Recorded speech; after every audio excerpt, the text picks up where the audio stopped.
Madame la députée Ménard,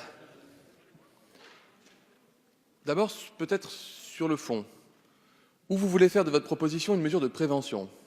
C'est-à-dire vous vous dites peut-être que si quelqu'un prêt à partir en Syrie ou prêt à commettre un attentat apprenait que s'il le faisait, ses enfants ne pourraient plus bénéficier de l'aide de l'État au titre des allocations, des prestations de rentrée scolaire, etc. Si cette personne se disait bon, on va enlever à ma famille les aides de l'État, donc je ne le fais pas. Honnêtement, je ne le crois pas, Madame Ménard. Je ne pense pas qu'ici, quelqu'un l'imagine. Vous savez, quelqu'un qui est prêt à quitter son pays, à abandonner sa famille, faire le djihad, partir faire la guerre, voire se faire sauter en faisant un maximum de dégâts autour de lui au cours d'un attentat, c'est quelqu'un qui n'a pas de scrupule à l'idée que les allocations puissent être retirées à sa famille une fois qu'il aurait commis son acte.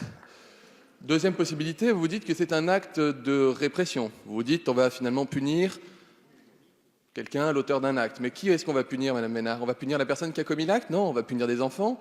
Souvent des enfants dont le père est parti faire le djihad en Syrie en laissant seule sa femme avec ses enfants. Est-ce que les enfants ont à pâtir de cela? Est-ce qu'ils sont responsables de l'acte atroce qui est sur le point d'être commis ou qui pourrait être commis par un membre de leur famille?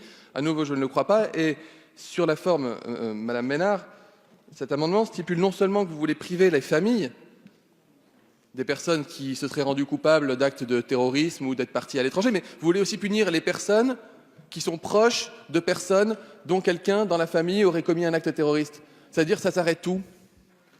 Ça s'arrête où? C'est quoi fréquenter quelqu'un qui pourrait avoir dans son entourage proche quelqu'un qui fréquenterait des lieux extrêmes ou qui pourrait partir faire le djihad à l'étranger? Ça s'arrête où? Moi, je ne sais pas où s'arrête votre liste, Madame Ménard. Donc, vous voyez, pour toutes ces raisons, et sur la forme et sur le fond, l'avis est forcément défavorable.